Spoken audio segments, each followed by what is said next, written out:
Alright, magandang araw mga kababayan. Welcome back po dito sa AJ Commentaries. Kamusta po kayo? Ngayon po ay June 28, 2026 mga kababayan. Medyo late po ako ngayon nakapag-upload kasi nasa labas po ako at mayroon po kami inasikaso. Mga kababayan, officially po kahapon, finally nagkaroon na po ako ng 1,000 subscribers. Yan. Thank you po sa inyo mga kababayan. Nagsimula po ako ng isang buwan. At makakalipas nga ng isang buwan at 2 araw ata, naka 1,000 na po tayong subscriber. Maraming pong salamat. So dahil dyan, gaya na sabi ko sa mga nakaraan kong video, dun po sa magiging, dun sa pipili po tayo mga kababayan ng subscriber na may comment sa alin man po sa mga video natin. Niisip ko nga po kung magla-live ako, kuha naman. Pero kung mayroon pong subscriber na may comment at mapipili yon, papadalan po natin yun ng 1,000 pesos GCash mga kababayan. Kaya ngayon, halimbawa po sa video na to, kung gusto niyo magka-chance, di ilagay niyo po sa comment niyo yung pangalan niyo at number niyo. Baka sakali kayo po ang mapili. Mga kababayan? So maraming salamat po. Pero kung hindi pa po kayo nakasubscribe, sana po kayo po yung mag-subscribe, mag-comment at mag-like na rin. Maraming salamat po mga kababayan sa pagkakataong ito ang ating gustong pag-usapan.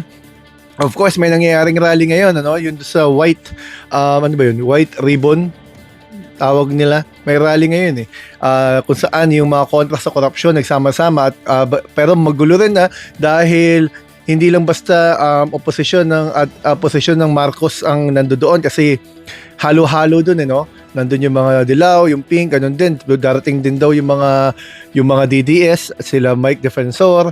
Pero sa kabila pa ng mga yan, mga kababayan, gusto ko pong pag-usapan sa pagkakataong ito. Etong si dating Senate President Alan Cayetano. Kasi alam naman natin, sa kanyang mga pahayag, para bang may monopolya siya, mga kababayan, na siya lang may kagustuhan, lumabas ang katotohanan, na siya lang din ang lumalaban para makamit ang hustisya dahil sa pagnanakaw sa kaban ng bayan, mga kababayan. So pag-usapan natin, backtrack natin dahil yung panahon po ni Digong Duterte, siya po ay senador na nag-resign, hindi tayo nagkakamali dahil siya po ay naging DFA secretary at naging kongresista, naging Speaker of the House.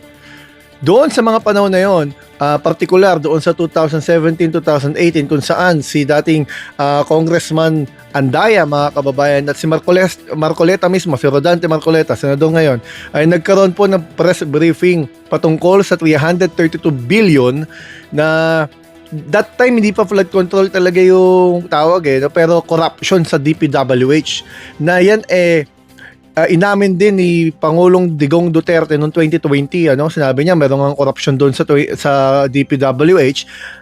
Nakaupo po ng mga panahon na yon, na sekretarya niya ay si Mark Villar, mga kababayan. Sa lahat ng panahon na yon, mga kababayan, lahat ng mga inaprubahan nila ng mga proyekto na hinahanap nila noong 2023 at 2024, dapat daw kasi finished product na yun hindi nila makita, naging ghost project. Sa lahat ng yon, mga kababayan, bakit hindi nag-imbestiga? Bakit walang pinakulong? Bakit hindi ganito kagigil sila Alan Cayetano? Kasi ang katotohanan, mga kababayan, nung isang taon, nung isang SONA, si Pangulong Bongbong Marcos ang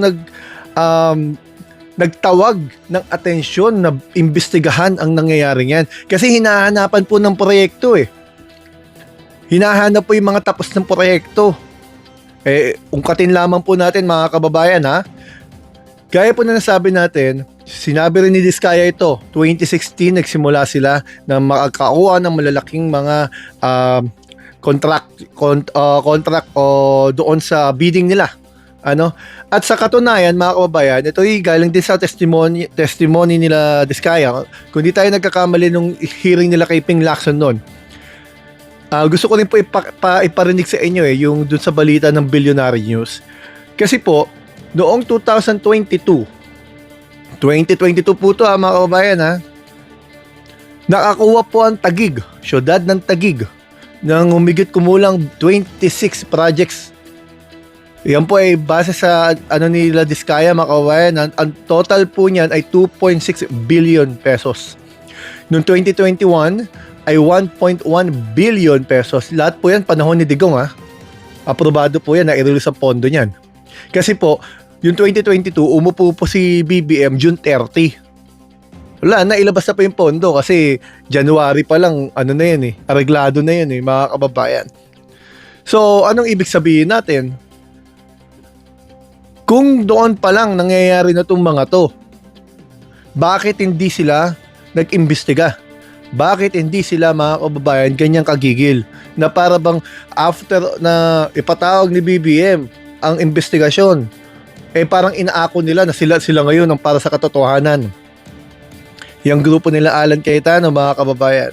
Ganyan, kaya ba sila ganun ka-protekta kay Love Diskaya? Kasi baka may sabihin, natatandaan po natin, yung ililipat na po sa Bulacan po ata yun, municipal jail ni si Diskaya, yung lalaki, sabi niya marami na siya papangalanan kasi pinabayaan naman sila Delikado yung statement na yan. Talagang mukhang may lalabas siya. Siguro nga po, mga kababayan, kung sinunod lamang ng mga Diskaya, itong sinasabi ni Ping Lacson doon na mag-tell all na kayo. Sabihin nyo na lahat ng nalalaman ninyo. Baka sakali nag-state witness ng mga to kasi lalabas hindi sila most guilty Kasi tandaan po natin may mga qualification ang state witness. Kailangan po hindi kayo most guilty. Obviously, ginamit sila. Gaya na sinasabi nung lalaking Diskaya, na nagamit sila. Obviously, ginamit sila at ngayon sila nagdudusa habang itong mga ito nakalabas. Isa pang kaduda-duda dyan kay Alan Cayetano, mga kababayan, kung nyo pa maaalala, 2015 po ata o yung 2016 election po ata yun Ang 2015, nag-ambag siya, kung di tayo nagkakamali na taon, mga kababayan, o 2016 na rin yun, nag-ambag siya para sa kampanya ni dating Pangulong Digong Duterte ng 70 million mahigit. 78 million na ata yan. Pero ang dineklara niyang kanyang assets and liabilities at network, so sa kanyang salin, noong mga panahon na yun ay 30 million lamang. Malaki pa yung inambag niya doon sa kampanya ni Presidente Digong sa kakayahan niya. Kaya marami itong titignan Bakit nakakapaglabas? Parang kay Marcoleta to, mga kababayan. Huwag naman magagalit yung mga DDS. Pero ang katotohanan, si Marcoleta mismo ang nagpaliwanag sa isang interview. Tinanggap niya yung 75 million bago ang campaign period. Ayan ang katwiran niya kung bakit wala siyang election offense. Kasi ang sabi niya, tinanggap niya yon bago campaign period. Kaya ang pinuntahan niya ngayon, plunder case. Article RA, Republic Act number 7080. Bakit, mga kababayan? Kasi malinaw naman sa plunder law, sa anti-plunder law. Pag tumanggap ka, yung receiving, kahit indirectly, indirectly, pati yung mga gift, yan pasok sa elemento ng plunder. Non-bailable po yan. Lalo na kung 50 million pataas o automatic yan. Plunder yan. Kasi po kongresista siya noon. Hindi po siya private citizen noon. Siya po yung nakaupo. Maaari siyang ma-impluwensyahan sa mga darating na panahon. Pag lumapit yung mga nagbigay sa kanya, tumingi ng pabor, baka hindi niya matanggihan yan. Kaya siguro kaya ba ganyan sila kagigil? Nasundin ang mga gusto ni Mike Defensor na ngayon din nahaharap sa mga kaso. So, may gusto pong iparinig sa inyo, mga kababayan. Paparinig ko na lamang po kasi baka makapiright tayo Ito po galing sa Bilyonaryo News.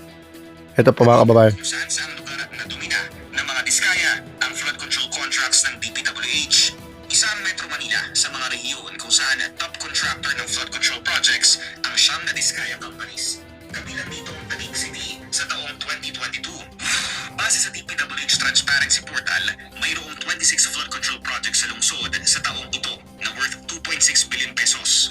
Noong 2021, dalawa lang ang nasungkit na proyekto ng mga Diskaya. Lumubo ito sa 11 projects worth almost 1.1 billion pesos sa kasunod na taon, dahilan para maging sila ang top flood control project contractor sa lungsod noong 2022. Lahat ng Malinaw po, mga kababayan, 2022 at 2021. Isang 1.1 billion at isang 2.6 billion worth ng flood control project dyan po sa Taguig. Dapat busisiin. Nasaan yung proyekto dyan, mga kababayan? Kasi itong si Alan Cayetano na katotohanan ng hinahanap, siguro maganda simulan sa kanyang lugar. Anong katotohanan sa laki ng pondong nilabas sa inyo? Anong flood control na meron na ginawa dyan? Kasi unang-una, alam naman natin, hindi naman problema sa Taguig ang ata yung baha So bakit dyan nilaan yung ganyang kalalaking halaga ng flood control project? mga kababayan, etong si Alan Cayetano na walang ginawa kundi atakihin ng gobyerno dahil lang sa hindi siya makaupo doon sa posisyon na gusto niya, siguro, wala na. Natuluyan na ata mga kababayan, wag naman po sana. Pero imbis na makipagtulungan sa gobyerno, panay ako na silang gusto ng katotohanan, pero nung silang nakaupo, silang nasa poder mga kababayan, inaamin ng kanilang presidente, ng ating presidente Digong noon, na may korupsyon, wala silang ginawa. Speaker of the House din siya noong mga panahon na yon mga kababayan. Yan ang dapat bantayan at dapat atubagin ng gobyerno, alamin ano nangyari dyan. Umpisahan nyo sa Taguig mga kababayan siguro. Hanggang dito po muna. Maraming salamat. Mamaya po may mga ipopost po ako patungkol na rin doon sa nangyayaring rally ngayon. Salamat po mga kababayan. Sana po kayo mag-subscribe, mag-comment at mag-like. At dito po sa AJ Commentaries, gaya ng dati, tayo po ay magbibigay ng ating mga komentaryo, opinion patungkol sa politika at gobyerno ng ating Pilipinas. Marami pong salamat mga kababayan.